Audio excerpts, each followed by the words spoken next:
At dawn, under the faint light of an autumn moon, the old orchard was a whisper of leaves and shadows. The air held the scent of ripe apples and cold earth, and in this quiet world, two figures could be seen moving among the trees: a salt merchant on his morning rounds, and a woman with gnarled hands who tended to her late husband's orchards. The man walked slowly along the path leading through the rows of apple trees. His sack was heavy, but he moved steadily, pausing only when he came upon the old wooden bridge that crossed a small stream winding through the orchard.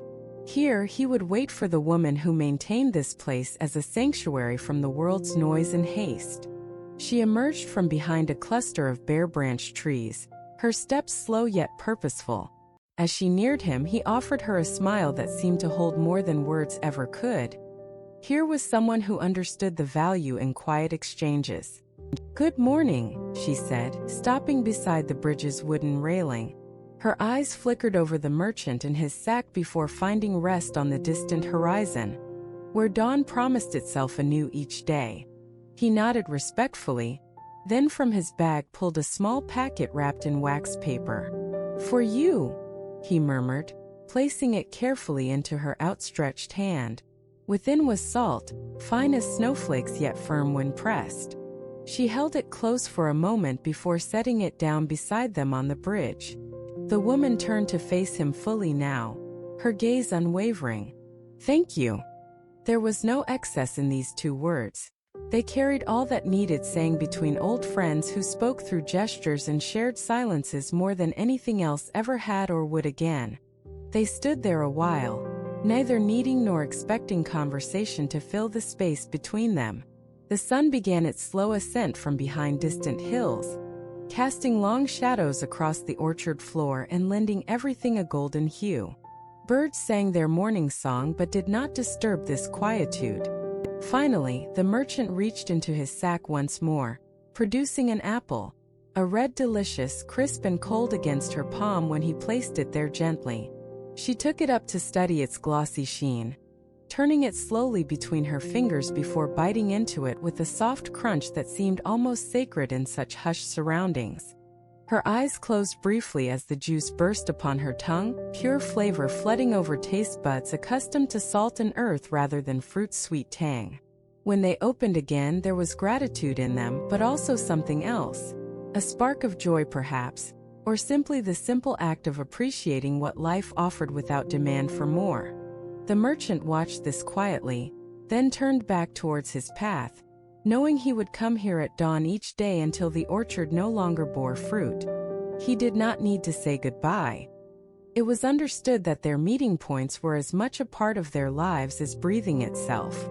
She continued her work among the trees while he walked down the stream's edge, back towards town and its daily demands.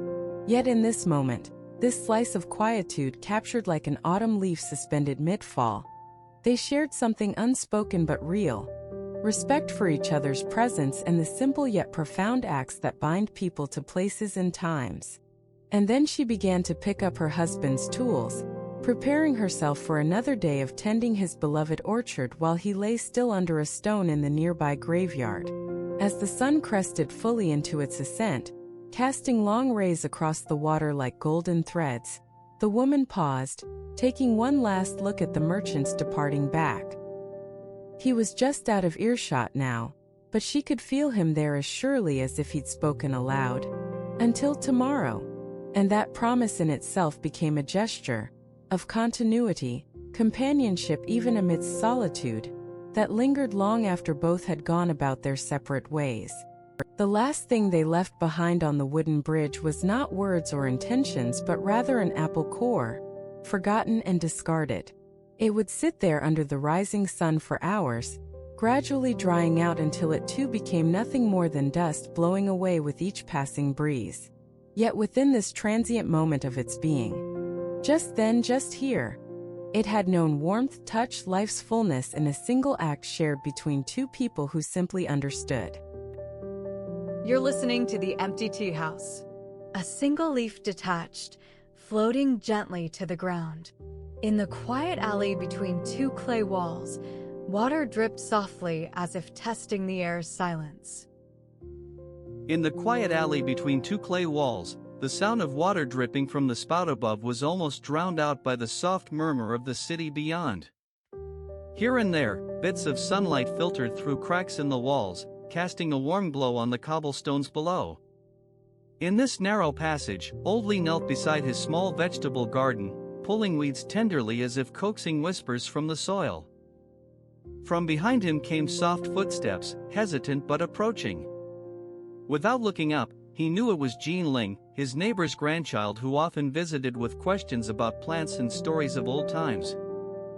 Jean Ling squatted next to Lee, her hands hovering over a patch of earth where nothing grew but dry dirt. "Why do you keep such an empty space here?" she asked gently, pointing at the barren corner by Lee's leg. Lee continued his work, carefully removing each weed without disturbing its roots. When he spoke, his voice was quiet and steady. "This place is for when things are not ready to grow yet," he said. "But what if nothing ever grows there?" Jean Ling persisted, her face showing concern. "Nothing lasts forever in an empty spot," Lee replied, placing the last weed into a small basket beside him. He turned to look at Jean Ling then, his eyes soft with understanding. "Sometimes we wait for the right moment." Jean Ling considered this, nodding slowly as if she understood but needed time to think it through. She looked around the garden, seeing rows of lettuce and tomatoes thriving in their beds, green shoots peeking out from under layers of leaves. Her gaze returned to Lee's empty corner. Lee noticed her look and smiled faintly. "The world changes," he said simply, standing up straight again after all his work was done for now. He moved towards the spout where the water dripped steadily into a basin beneath it. Jean Ling followed him silently, watching as Lee filled an old tin can with fresh water from the basin. He held out the can to her, offering it wordlessly but expectantly. Jean Ling took the can and felt its weight in her hands. She carried it back to where they had been sitting by the empty corner of the garden. With a careful hand, she poured some water over the dry soil, wetting it just enough to start changing its nature from hard and inhospitable to something more fertile. The sound of the trickling water was like a whisper against the earth's skin. Jean Ling looked up at Lee, who stood nearby now, watching her as if seeing his own reflection in how she tended this small space. As the sun began to shift lower, casting long shadows along the alley walls, Jean Ling turned one last time towards Lee before leaving. She placed her hand on the shoulder of the older man, giving a light squeeze that spoke volumes more than words ever could. Lee nodded once, grateful for the gesture and understanding its unspoken depth. In the quiet of the alley, between clay walls and patches of growing things in empty spaces waiting to be filled, they shared their own small moments of connection and acknowledgement. The shadow of a leaf drifted across the empty corner as if testing the soil. The courtyard of an old house by the river stood silent under the fading autumn light. In the courtyard of an old house by the river stood a single persimmon tree. Its leaves had turned crimson and gold against the fading light of autumn evening. An elderly woman named Hannah lived here, her life quieted now to simple pleasures like tending her garden and waiting for her grandson Hiroshi's visits. Today, Hiroshi came bearing news. He'd lost his job at the paper mill downriver. Standing beside his grandmother's door, watching the leaves fluttering in a breeze that smelled of wood smoke and rain, Hiroshi felt small and insignificant. He had thought he could keep his promise to always provide for Hannah, but now he was uncertain. Hannah welcomed him with no fuss or fanfare. Instead of talking about troubles, she led him into the garden where they sat together under the persimmon tree's sparse canopy. She handed him a small wooden bowl filled with ripe fruit. "Eat," she said, and watched as he took a bite. The sweet flesh melted on his tongue, grounding him in the moment. Hannah handed him another piece. "We will think of something," she added softly, though there was no urgency or desperation in her tone. She had faced tougher times than this and lived to tell about them. They ate quietly for some time, just enjoying each other's company as evening darkened around them. The sky filled with stars, and the crickets began their nightly song. Hiroshi felt less weighed down by his worries with every bite of fruit. "Tell me," Hannah said, "what do you want to be now?" Hiroshi looked at her, puzzled. He had always been a worker in mills or factories, never imagining another path for himself. "I don't know, Grandma," he admitted, feeling the weight of uncertainty return to him as if it were a garment slipping back over his shoulders. "You can start small," she suggested, "maybe find something you enjoy doing, then grow from there." Hiroshi nodded, thinking about her words. It was different from what he'd expected her to say, no advice on finding another job or borrowing money. Instead, it felt like an encouragement to be true to himself. As the stars became more numerous and brighter in the sky, Hannah began gathering persimmon leaves into a pile. "This will keep out the cold," she explained as she placed the final leaf on top of her creation. The act was simple yet meaningful to Hiroshi. After a while, they retired indoors where Hannah made tea from herbs grown in her garden. They sipped it quietly before bed, their conversation sparse but comfortable. As they sat there, a gust of wind blew through the courtyard outside, rustling the persimmon leaves and causing a few to fall. When Hiroshi woke early next morning, sunlight bathed his grandmother's kitchen. She was already up, her back turned to him as she prepared breakfast. He joined her at the table and they ate together in silence once more. That day, without discussing it further, Hiroshi left home with renewed resolve. Instead of worrying about the future, he decided to embrace Hannah's advice, start small and follow his heart. Before leaving for town, he noticed that she had placed a single ripe persimmon fruit on the windowsill just beside him. He paused, touching the fruit gently, then tucked it into his bag before departing down the long road beyond her house. A persimmon fruit in his bag felt heavy and warm against his chest.